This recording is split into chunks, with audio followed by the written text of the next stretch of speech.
Good morning, good afternoon, good evening, wherever you're joining us from. Welcome to the Career 3.0 Podcast. My name is Abhijit Bhaduri and I work as a talent advisor to organizations to help them with their upskilling journey. And I also work as an executive coach to people who are looking to reinvent their career in many different ways, sometimes ways in which they have not even thought about. Today, I want to introduce you to a guest who has a very interesting set of characteristics. One is he has not one but two doctorates. Let me say 3 doctorates. Yes, you heard me right. He has 3 PhDs. He's got a double postgraduate degree in international relationships and management. And he's completing, of course, his 3rd doctorate. So he's going to be Dr. Bhaskar. He was the president at Bennett Coleman and Company, responsible for 90% of the company's turnover. He tripled his ad revenue during his tenure. He's also worked in really top-notch positions in different media houses such as Zee or Dr Bhaskar in Republic. And he is also better known as a speaker and an educator, having spoken at multiple places such as Harvard, Wharton, MIT, and of course, my claim to fame is that I was a colleague of his on the governing council at MICA, which is India's unique business school, which talks about how the media landscape is going. So we have an exciting conversation ahead. Without any further ado, let's get started.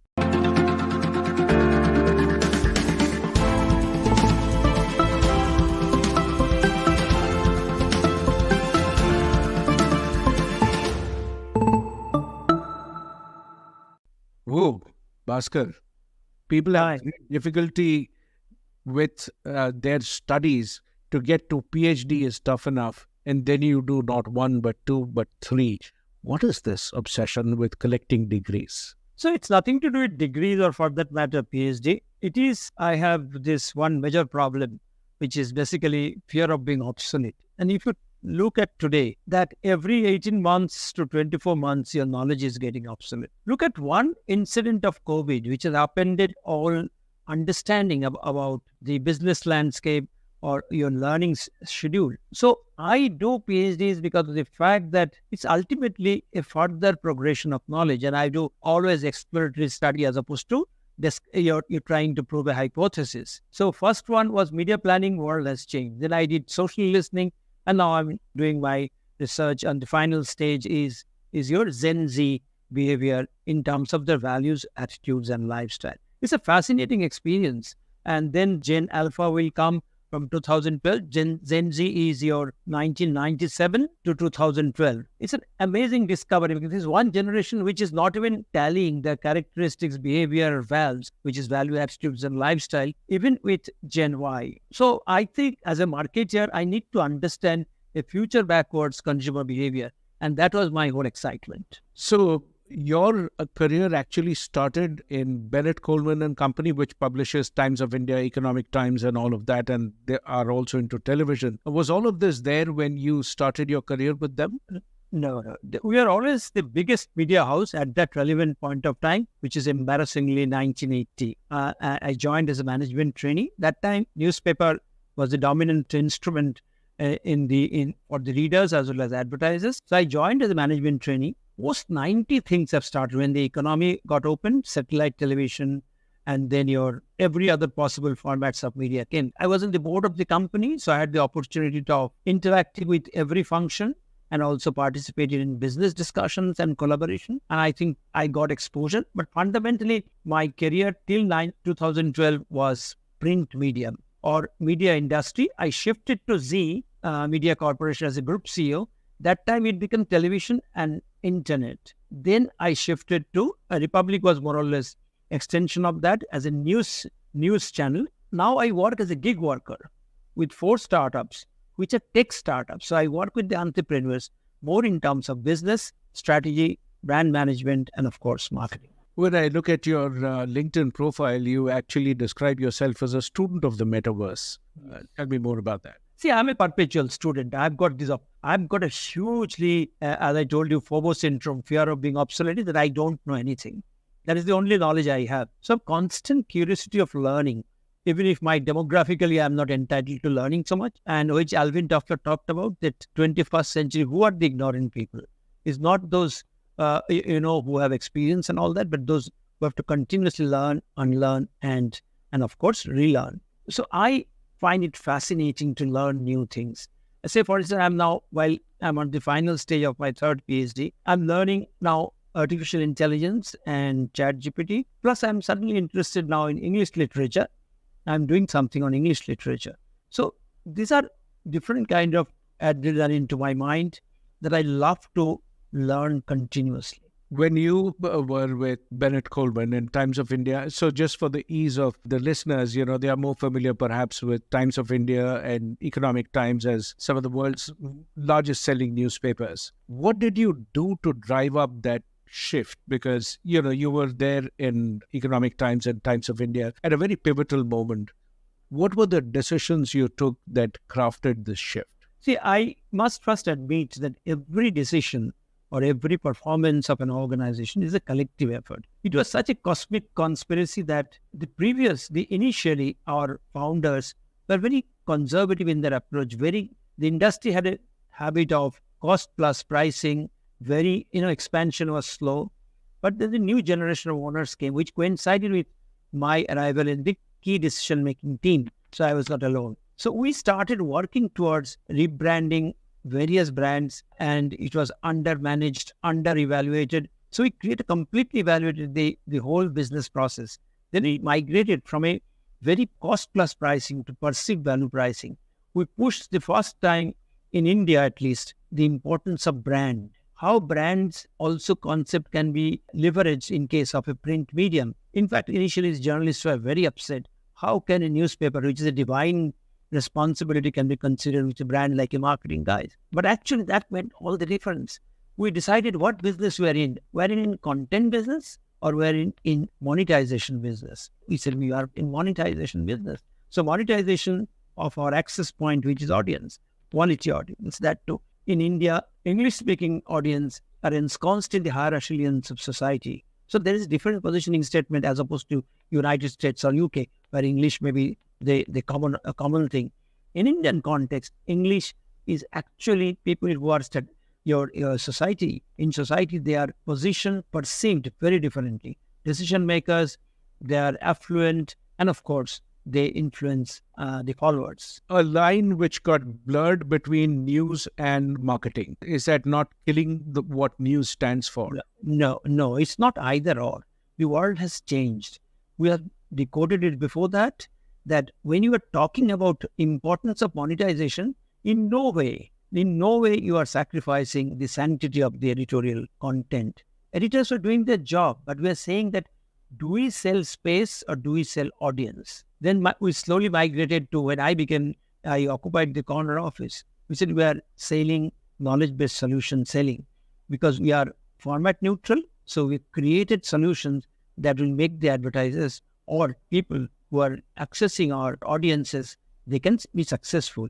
I don't think this compromises in any way the sanctity, or I may say holy grail of journalism. A lot of people would say that if there is a choice between, when you look at serious newspapers, which really look at news as something which is, I need to sort of shape the choices of the audience, which is more in terms of information rather than the purchasing. Is that the subtle difference that you created, that, now people make their purchase decisions based on what they read in the newspaper? So in that sense, it's shifted what they do. It's not so much the political choices alone, but it's also the consumer choices. It's consumer choice for sure, but not necessarily. See, what happens when you talk about readers or audience, which reader you're talking about? You're talking about me? What are you talking about? So I'm from baby boomers. Are you talking about Gen X? Are you talking about Gen Y? Now, by the time Gen Z has come, the media habits have completely shifted. They're format neutral. They're not reading print. So why should you suffer from a format myopia, that I am in newspaper business? Another important development has happened. Newspapers have lost the right of breaking stories to digital media and of course television, real-time media. So newspapers shifted to breaking into stories, breaking into news, because you have a 24-hour cycle. So there's no question of trying to compete with them. So you create a new logic. If you read Economist, for instance, you read it for perspective. So newspapers broken into story creates perspectives, but never tried to break story anymore, until and unless they're hyper-local in terms of events which actually neither digital nor television can cover. But fundamentally, there is already shift of focus, keeping in mind how your audience is evolving. And that was the understanding. Look at New York Times. 2014, they were reeling doldrums. The new owner comes. He said, I'm not in newspaper business. I'm in news business. The moment that the reframing of the business you are in changes whole thing, that you are no longer formats or you are stymied by format. You are actually catering to news. It can take any form. Which is also the time when New York Times went into the digital bit in a very big way, and that sort of shifted the fortunes. And I remember, reading about this when I was studying this whole thing of reframing. And it says that, are you in the transportation business, or are you in the railways business, or are you in the automobile business? So it's a similar kind of a shift that you understand. When you shifted to television, what were those media landscape shifts that were shaping television at that point of time? Very clearly, you described your time in Economic Times or Times of India as really, this was the print medium. It was coming to a sort of a big transition to move into a different space altogether and competing with digital media, which didn't exist at that point of time. So there was obviously a big shift. And now you're talking about television, which had now opened up. You have satellite television. Suddenly we go from one television channel in India to two, and then now, some 700 channels, including several of them. Most of them are 24-hour channels. So does it mean that there is bound to be fatigue that you encountered? Did you have to really rethink the consumer? What was that shift when you moved to television? You're absolutely right. See, actually, to be precise, it's 900 plus channels. And this is peculiar to India, that when you have so much of supply side glut by categories and by genre, what will you do? Say, for instance, news channel when they join, it was on 410 channels. And news is, come to think of it, everyone thinks that they have heterogeneous audience, but homogeneous need. It's not so. Everyone is sharing the same thing. So news is highly commoditized now. See, ultimately, there is no difference between print and television except the format of delivery. Real time, 24/7, but still it's audience. The only difference is that print was passive, medium, active audience, and television was active, medium, passive audience. What is the difference? You can do multitasking in case of television. You can switch channels. So loyalty is very fragile. So that fleeting attention, how do you capture? In case of print, either you read or you don't read. And that's what I mean by passive audience, active. Now, this is an active medium. Now, it depends how do you see it. For an advertiser who is accessing our audience base, they will think that it's not a bad idea, because even advertising is also content. So if I want to read, I read it. Television is actually spaghetti marketing. You throw it in the one too many, and then you don't know which one gets stuck. I'm not telling television is useless, but if the supply side and demand side are in balance, it's okay. Still, in the case of general entertainment category, it is not so bad. But in news channels, there's too much of supply side glut. And as a result, the buyers, it's a buyer's market. They can negotiate, they can talk about whatever tariff you want. So that's the challenge. There's no doubt about it. But I learned the technique that is the dog-eat-dog policy to remain. And second is that no one pays subscription in India when it comes to news channels. As a result, you are absolutely dependent on award and not on SVOD. So that is the big challenge. Do you think that is, the reason why newspapers are dying? Is that a dead medium today? And, do you think 2 years later, there'll be a handful of maybe 2, 3, 4 newspapers worldwide? Is that the world that you foresee? No. See, in fact, I think newspaper has got a renewed lease of life. See, I know that today's post 2000 born, they're not reading newspaper, but they're reading news. I think they have to get out of the format myopia. Newspapers today, all the more is useful, because that is the highest that enjoys highest trust quotient. Today, you do not know, in the age of AI and deepfake, that so many fake news are coming. You don't know WhatsApp University is speaking the truth, or who is speaking the truth. You don't know. You know American presidential election, what's happening. It's throughout everywhere. It's in India, for instance. So the whole point, newspaper has a positive point. Second, as I told you, the very important part, that you upgrade readers and not update readers. When you upgrade readers, there is an improvement in the value chain of delivery, provided the newspapers invest in journalism. That's why New York Times I love, Economist I love, Wall Street Journal I love, Financial Times I love. Look at their digital revenues more than their print revenue. Look at their cover price in SVOD. SVOD is close to 50%, which is damn good. So they get classy advertising also. So over dependence on one type of monetization in today's day and age is out of fashion. You got to be very innovative in terms of creating multiple revenue models or multiple way of delivering experience. And technology allows you that. So why we have to think of newspaper, television, this, that? I don't think newspapers are going to go anywhere. In fact, I would say news is going to go anywhere. All the more, when you can't make sense. Look at, I would say, your New Yorker. I'm intentionally mentioning this, how it makes a difference in terms of decoding the world. I think today the problem is you don't have much opportunity to think because you have too many options competing for your attention. You can't pause and reflect. So if you have to make sense of what is happening, some good content is very important. I love economics. One of the reasons is that I get a perspective. Today, news channels, at least in Indian context, I can say, they tell you how to think. They don't disseminate news anymore. Newspapers do this job very well because they're upgrading, because they can't update. There can be an agenda, but it's like a buffet dinner or lunch. There are so many items to read. I may be interested in sports. I may be interested in economy. I may be interested in maybe some culture and arts. Where is that in Indian context? News channels, they don't have all that.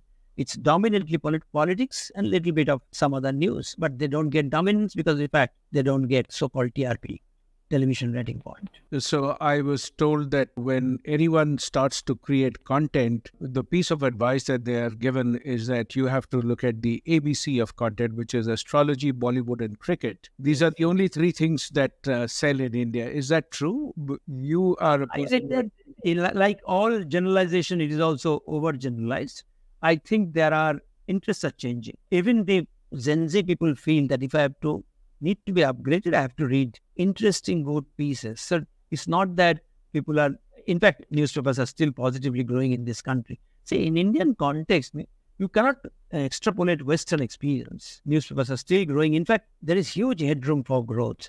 If I tell you, not even 10% of Indian literate population are reading newspapers. Can you imagine?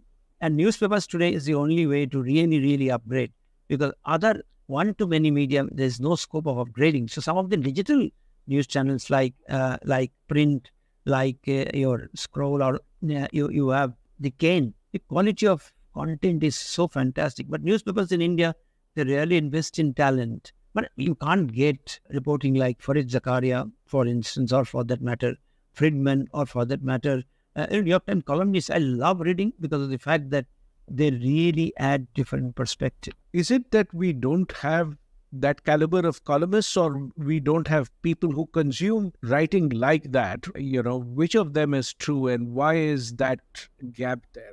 Yeah, I think journalism is no longer an aspirational career option because the media owners are not investing in journalism. See, there's a difference between recruiting journalists and investing in them. So reporting, so long you can speak in English, write in English, is fine. But where is the domain expertise? If you look at it aspirationally, no one wants to get their daughter married to a journalist, at least in Indian context. Sorry for saying that. I said in matrimonial columns and all that, no one talks. So everyone wants a businessman, MBA, engineer, and so on and so forth. Things might change. But in today's context, if journalism have to do well, you have to invest in really, really creating content, investing in people, their skill. Say, for instance, a simple thing, they still think print. How can you think print today? What about data literacy? You must have a data literacy management of the team. It's not for anything else, just to understand what's happening around. If you are in a hurry to break stories, you are taking cue from WhatsApp University, or you're taking from YouTube, or you're taking from Google, and most of the cases is happening. So the compensation is not commensurate with people having a passion for this industry, which was previously there. We've got fantastic journalists in India, I can tell you one thing. Where are they? I'm not bemoaning something that it used to be in the past and it is not there. But today it's no longer a lucrative profession. And then you also have a scenario where when people write long form, nobody reads long form. That's one of the complaints. Is that true? Or is it that people don't write interesting long form? That's, I think you've told the right thing. Long forms are still valid. But if you're a smart news desk person, we will give a summarized version of things. You can give long form in the digital part. There should be connection. You can give a summarized version as a snapshot. Point is, in our time, you can do 20 activities in 24 hours. Today, there are 200 activities. I'm just giving numbers. So everything is competing for attention, but you are ultimately awake for 16, 17 hours. So to understand how do we stay in a different world where attention span has come down to like goldfish, which is 8 seconds. But I refuse to believe long form. No one will say, then how does one see long format Netflix or Amazon Prime content? Absolutely. So it's a question of how is the content interesting. Point is, for interesting, you require skill. And skill in this case is subjective. So what is interesting to you, for instance, in career and all that you're doing, it may not be to another person. So now, today, because of digital technology, hyper-personalization is possible. How can you do hyper-personalization at scale? So today, everyone has an opinion. Everyone has a viewpoint. So how can you millionize that n is equal to 1, or for that matter, that one customer, and then try to millionize them? And technology allows you that in terms of artificial intelligence and machine learning. You decode a pattern. I refuse to believe that there are only n number of people who are interested in n number of subjects. If someone is interested in sports, there's no use, no use talking about the same cricket or soccer results, because it's already there out in the environment. You add different dimension to it. For that, you have to know not only the subject, so domain expertise is important, and then expression expertise. Which is not very different from what I see happening in any other field. I mean, for example, even in, let's say you take talent management, which is the area that I work in. And I see that that's exactly the same space where we are in today. So, if you want to really start to draw a set of people into this profession, any profession for that matter, and I wrote a piece about that recently, which is that you don't create people who are really interested in the profession until you have A, domain expertise, 2, you are able to tell the story. And that's what attracts talent. So attracting talent is a combination of domain plus storytelling, which is potentially what you are describing from, if I were to just summarize a lot of the things that we talked about in the media landscape, you decode it as a need for having great domain expertise and great storytelling. Is that a... Yeah, you are right. One part is missing out. Individual. If individual... And personalize it. Yeah, exactly. Individuals are leaving it to corporations or organizations or institutions to upgrade them. I always had this feeling it is not their headache. It's my problem.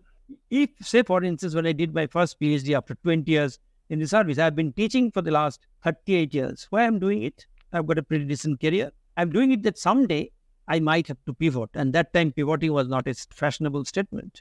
I always have this fear that if I get obsolescent, what will happen? I have not been able to do, of course, the way you have told. Career 3.0 is fascinating. I say, my God, I thought about it in the 80s. I'm teaching from 1981, but I used to love teaching. Then I started studying, and then I find that my subjects are getting obsolete. So learn new things. See, no one is going to give me a job on AI, for instance. But it's fascinating to learn about it, and then while teaching, it helps me as an appreciation. The question is that if you do not parallelly upgrade yourself in a different discipline with an economic reward or benefit, how to do it? But so you are expecting company to do it. Company has no time. You are expecting HR department to do it. With due apologies, they don't understand. And second is, everyone is doing a present forward strategy making. I'm talking about future backwards. As if I'm in 2024, I'm skilling myself for 2029. Why I'm doing it? Because the world will be different. In that world, different skills are required. Then I compare what skills I have, and then something I have to jettison, something I have to relearn, something I have to absolutely learn afresh. So I do it because you can't, for instance, arrive somewhere and then try to learn things. So that's why in our management school, they used to teach forecasting. They used to say time series analysis. It is not even been taught, damn it.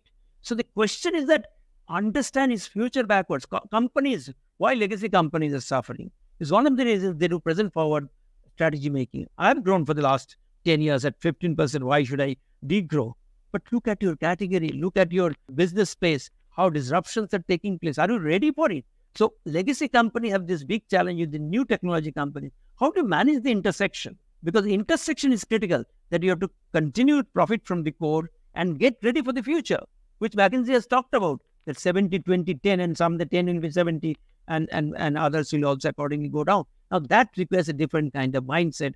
It has to start from top, but at the same time, it has to be executed at the middle and the bottom. When you look at the way you describe the landscape, and I always talk to you that you are a media decoder for me.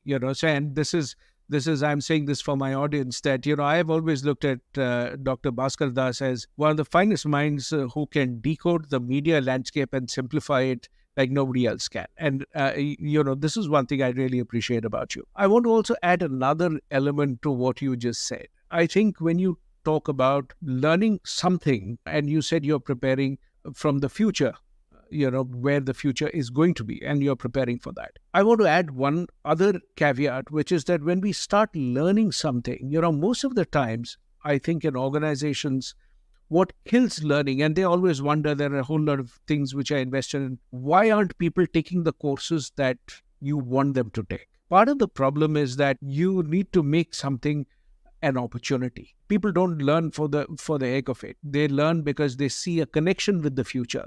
What is that connection? That bit, I think, is missing. Also, we have made learning very transactional. You learn something if you can immediately monetize it. A lot of things you don't monetize now, but you want to be the first person to be able to monetize something 2 years later, 18 months later, 3 years later. And I think the more you are able to learn a variety of things without necessarily worrying about, is it not going to be monetized or not? I think that's where you sort of build the change in mindset. I think that's the opportunity. So I fully agree with you. And just want to tell you that, everything cannot be with an ulterior motive.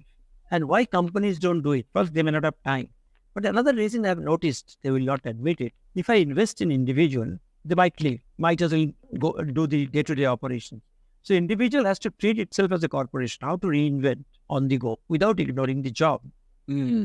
So that is very important. So what you're talking about, investing in oneself. And I want to take a moment to then make a switch. You talked about so many things changing in the media landscape. I want to sort of switch to the other side. Is it that the media landscape has changed, or is it the consumer has changed? And if so, what are some of the big shifts that you notice among the consumers as you sort of look back? And also, we will do both looking back and looking forward. What do you see are some of the big shifts that have happened in the consumer? If you ask me honestly, I always believe it's a consumer which disrupts. But consumer can't disrupt if there is no technological enablement for him. So what happens is that when you talk about content, when you talk about consumer, when you talk about technology, when you talk about monetization, everything are interconnected because of the fact that one affects the other. So when you have suddenly, if I may say, implosion and explosion of media formats, there is continuous reconfiguration or continuous intercategory and intra-category migration of attention, resulting in intra and inter-category migration of cash. Whoa, you have to decode this for me. See, if I'm in Times of India, revenue might shift to a new leader in the newspaper space. That is intra-category. But then newspaper today, which was number one when I joined the industry, of the total advertising spend, today is fifth. To whom they're losing out? Digital, experiential, gaming, and television, and then print. Number fifth. What has gone wrong? Nothing has gone wrong. The pecking order has been changing because consumer is changing their preferences. The generational cohorts have shifted. So your children will not be like you anymore. That doesn't mean they're against you. Question is, habits are changing. Now, why they're changing? They're born in a world where they're not surprised by technology the way we are learning everything afresh. I can imagine we used to type things and my son can't recognize what is a typewriter or long playing records. Incredible. So I'm trying to say that if you don't adjust with time, you can't help it. And most of the incumbent companies, including individuals, I always say, I've got an incumbent body with an insurgent mind. Mind but follow biological or chronological age. So why you cannot change that? Because there's so much of fun in changing. If you think changing is difficult, try irrelevance, how difficult it is. What are three big shifts that have happened in the Indian consumer that you see, which you talked about a bunch of different things, how it has impacted and really changed the pecking order? And I agree with that. But in terms of three habits of the consumer that you think are most relevant to think about if you are in the media business. And today, I believe all of us are in the media business because, when I write my blog post, I am in the media business because I'm competing with a person who's going to read my blog versus, let's say, reading the newspaper or watching TikTok or doing something on Instagram. I have to compete. So this is the first time when I believe what I write also competes with the New York Times or Economist, much as it sounds very lofty. And I don't mean it in that way. I'm just meaning it in a very humble way that actually it's an unequal battle. My little blog post must compete with somebody who has a choice between reading something on Wall Street Journal versus reading it with me. So it has to be really that good. See, your thinking is absolutely perfect to my mind. It's not that competing with New York Times. Question is, I've got only 16 hours time. So many things are competing for my attention. If you remember, Walt Disney said that we were competing for the wallet of the family. They could have done it with theme parks. You must have heard about this whole concept of red ocean strategy, blue ocean strategy. Yeah. If you think you will compete with another podcast business in US at least or in Western countries are in trouble because monetization is not known, no one is paying for it, and there are a plethora of podcasts anyway happening. So the question is, are you adding value in my quest for optimizing my time? Today, if you see, people buy time. They outsource their anxiety. That's why quick commerce is doing well. That's why Alexa is doing well. You are trying to buy time to spend with your near and dear ones or do your job. So the question is that if currently you are experiencing that consumer is changing because consumer is getting continuously empowered. In Indian context, for instance, I think some of the key shifts that I'm noticing is, I love this personally, is that intersectionality of generational cohorts. It's a civilizational crisis. I'm in the decision making, I have the spending power, I'm still the consumer. Marketeers are not looking at me. 60 plus is not even looked at. And Gen Z, which is now if it's 2012, they're 12-year-old. If you take 1997, they're 27, 28-year-old. Alpha is coming, but they're influencers. You and I may not have influenced much of the family's decisions. You are not as old as mine anyway. So I could not influence anything at home. So today it is family which is taking decisions, nuclear families. So that is first shift to my mind. Second is technology. The ease with which technology people have embraced, and especially the emerging generation, this is going to make a lot of difference. And the brick and mortar business have to think online because of convenience, customer experience. Just online will not make any difference. So the consumer insistence on experience, and experience is something intangible. There is nothing like full stop. You are just one nano moment of truth away. Third, I personally feel, which is also equally important, is that today everything is content. Whether you're doing gaming, whether you're doing a typical long format thing, content has to be, because people have become choosy, and personalization, I told you, today personalization at scale, how do you do it? And finally, I think another important part is consumer activism. In a sense, some of the other parts come as part of consumer. One is your geopolitical tension. The Gen Z takes the position that they support Palestine and not necessarily Israel, which I may be supporting Israel. It depends. Or for that matter, I would say that in case of any political decision, election, they take positions. They're no longer neutral. And then environment and sustainability concern. They're very much conscious about it, which our generation, we never so much actively participated. Now, because of technology, you can do a lot of selectivism anyway. But there are people who are cognitively, consciously engaging, immersing themselves to try to make the planet a better one. These are the changes I noticed. And I think that, you are spot on that when you think about the concern for the planet, Gen Z is really worried whenever I talk to any one of them. I mean, they're really worried that the previous generations are not leaving behind a planet which is going to be inhabitable, so they're really worried. So somebody who is way older in their mind, of course, for all of us, anybody who's 5 years older is old, but I am not. So in that kind of a scenario, when they look at somebody who's 70-year-old, they think that person has very limited stake in the planet. Whereas somebody who is 12 years old has their lifetime ahead. If they have to live to be 100, they've got a long time. They have 88 years to have this planet there around for them. And if the oceans are dying and there's plastic and all of that, they are the ones who are going to pay the price for it. So it is quite understandable if you think that they are really worried about this entire thing. So even we have to pay price, Vijay, because the fact that people are living longer because of medical science, they have to earn more, no one is giving them job. So 60 plus is actually a bad situation. You better have a retirement in the United States, but in India it is there. Tax burden is there, and the children may not look after you. So there are a lot of sociological challenges, emotional challenges that are happening. And today, obviously, Gen Z is going to inherit the art. Why should not they be concerned? And I also think that the Gen Z, has a challenge in terms of the way they look at the world of work. I also think that the world of work ignores both extremes. I think it ignores the 60 plus population, as you rightly sort of really talked about, especially because in a world where people are living longer, this is such a huge talent pool to be just let go. Two, I think the world of work still continues to be dominated by, the past. The world of work is living in the past like no other sector is. They're really living in the past. This is how we go to work. This is how it is 9 to 5. The employer pays a salary, expects to use the employees in the manner they wish. I think this world is going to change completely. So when you look at the future, Dr. Das, what do you see in terms of the media landscape? What is changing in the future? What should we be preparing for, both in terms of career opportunities and skills?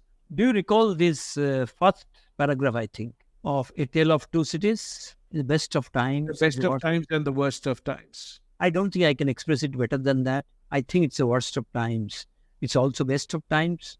Our living standards are going up. We're technologically advanced. But we can't produce a political leader who is not a geriatric. The young people are not coming into politics who have a stake in the future. Geriatrics have no stake in the future. I don't refer to any country. It includes India also. But it is actually a leadership crisis across. If I can tell you in Indian context, you are talking about unicorns, sunicorns, they're busting. You must have heard about Byju's. You must have heard about Paytm and all that. Why suddenly all this talent have vanished? The arrogance of the startups. So everyone I've seen in MICA, in my management institute, so many people have joined startups. They're being thrown out. You are talking about corporate HR.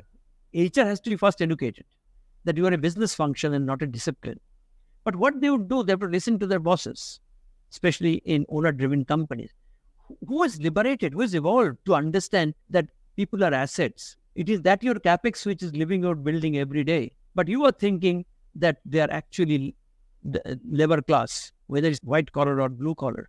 I don't think anyone is interested. I'm not being a suddenly nihilist or, for that matter, a cynic. No one is interested. Trust me, Abhijit, you have been in this business for long. I was myself also an HR person, though I was a functional leader, and because I was acted as a profit center head. And then I realized that you have to take responsibility of your own company. In this case, individual as a corporation. You reposition, you look at your PLC, that how my product life cycle is going down. How do I have a demographic challenge maybe in the market? So what? I have overcome it with the whole concept that I am focusing more on talent and not on experience. I'm very embarrassed with experience because problem is experienced guys knows all. You can pick up some wisdom from there, but how to embrace new knowledge and see that how it can be applied to enhance corporate efficiency. So it is not about HR, it's not about companies.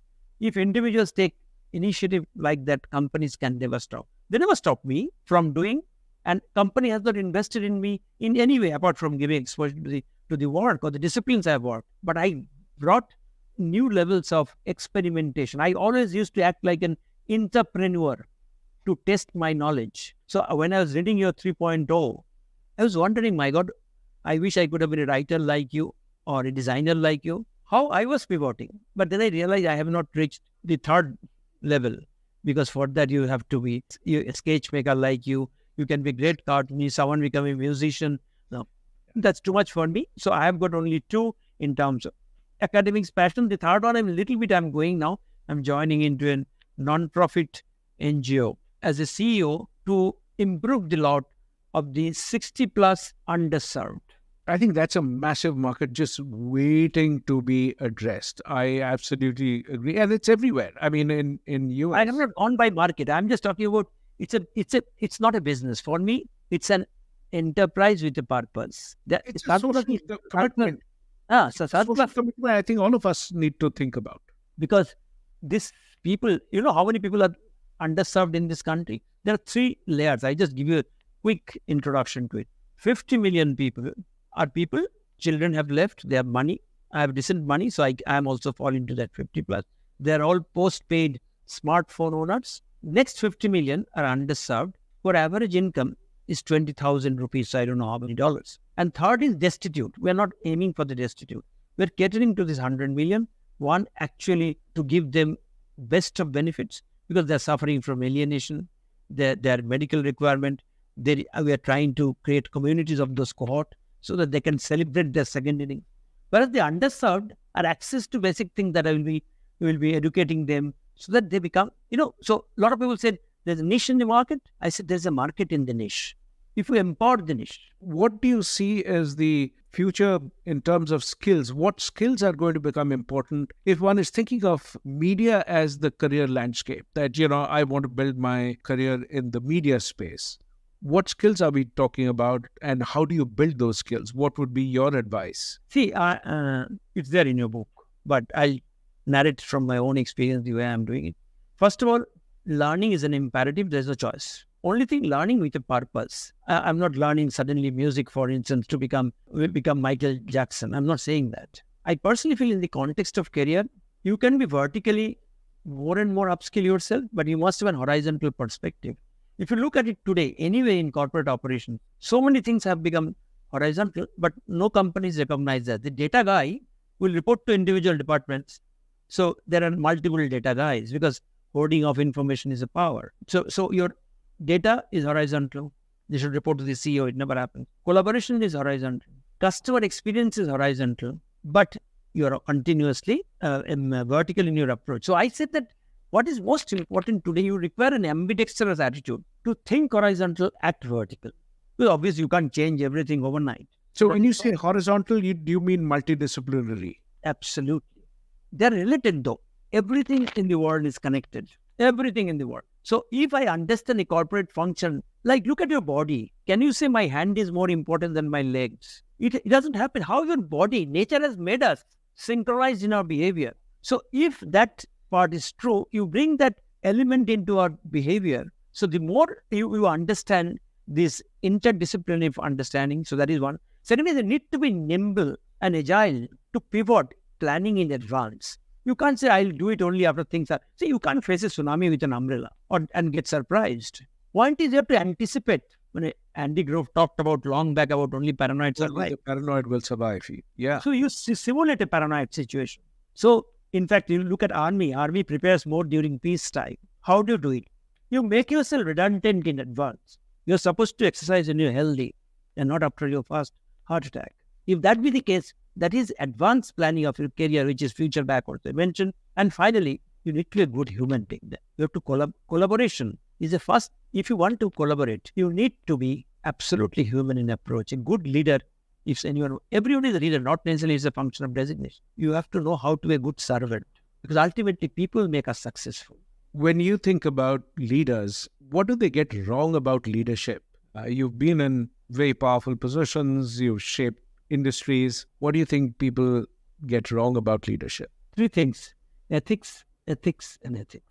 When I say ethics, I'm not talking about a moral science class.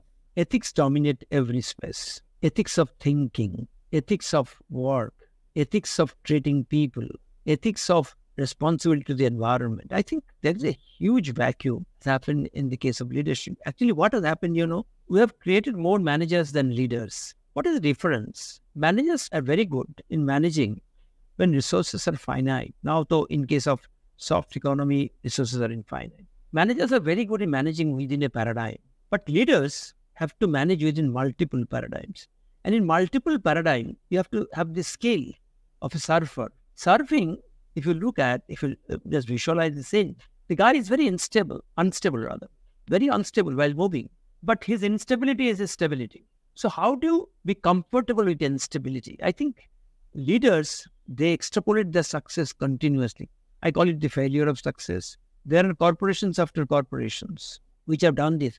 You know it, that 500 companies which have been made to excellence, in search of excellence. Where are they today? I think this happens. Why Google could not start ChatGPT? So the complacency. Success has its learning disability built in. The moment I am successful, I think I'm God, in this case, company or individual. So everything I can do. But point is, you must destroy your business model at the height of success to plan a new business model. And I think Jack Welch used to practice it, but GE also have gone into trouble because at some stage, complacency takes. And you look at what Walt Disney today is going to. Previously, they thought that OTTs will not work, but they are migrating. So I think today, the challenges are happening at the new technology space. Incumbent companies are in this dilemma. How do I balance this transition without jettisoning my core business? Because it's like linear media companies, since you're talking about media. How can they get out of the profit and the turnover business? Do you think Spotify's turnover, or for that matter, any podcast, or for that matter, anyone where Netflix is finding it damn difficult, so is Amazon Prime? It's not an overnight thing. It's very difficult. You might talk about customer service, but point is, even Amazon perhaps may not be able to do everything continuously, because consumer has also become very illogical, demanding. You think of as a consumer now how demanding you are. The whole concept of data privacy is making a cynical customer now. Right. It is very scary. We're all standing naked, to my mind, in front of the technology stalking us. And I also think that it's that much tougher for the successful companies to really reinvent, or successful human beings to reinvent. I always think that it's much harder for successful people to reinvent themselves, because the one who has failed has nothing to lose. They've already hit rock bottom. They're happy to try out something else. Where somebody who is absolutely at rock bottom is willing to do anything to change their scenario. But somebody who is very successful is very scared of changing, because they don't want to do anything that's going to make them lose the advantage that they have today. And that is pretty much what comes in the way. I personally don't agree to this for a simple reason. It's an auto limitation. You have made up your mind that this is a limitation. Mm-hmm. I'm questioning, if you look at when you and I were a child, why did we grow? Because the cells inside our body are continuously dying. Successful companies or successful individuals are scared of death. They don't realize this is the Indian philosophy of spiritualism, perhaps. Death is the beginning of life, and life is the beginning of death. Now, do you plan your death, or do you wait for death to come? So point is that the moment you become successful, you think now it's time to plan a death. Destroy your business. Jack Welch's famous theory, DIB. If you plan it well, there is no problem. But you think, I'm a successful company, I'm used to certain model. Indian print industry is suffering from that because they're thinking they're in print industry. There's no New York Times in this country. It's because of the fact they're stymied by their own format. So if you say that successful company is difficult, it's nothing, then they're not successful, period. If you're scared of death. Are you scared of death? No, I'm not scared of death.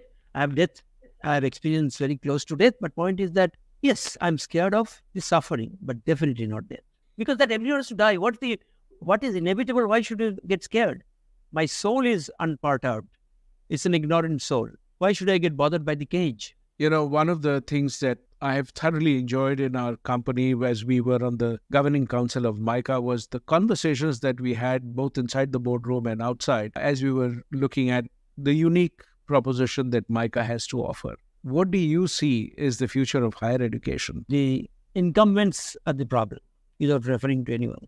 It is not about MBA. It is not about post-graduation. If I learn liberal education, my soul might be elevated. Will I be employable?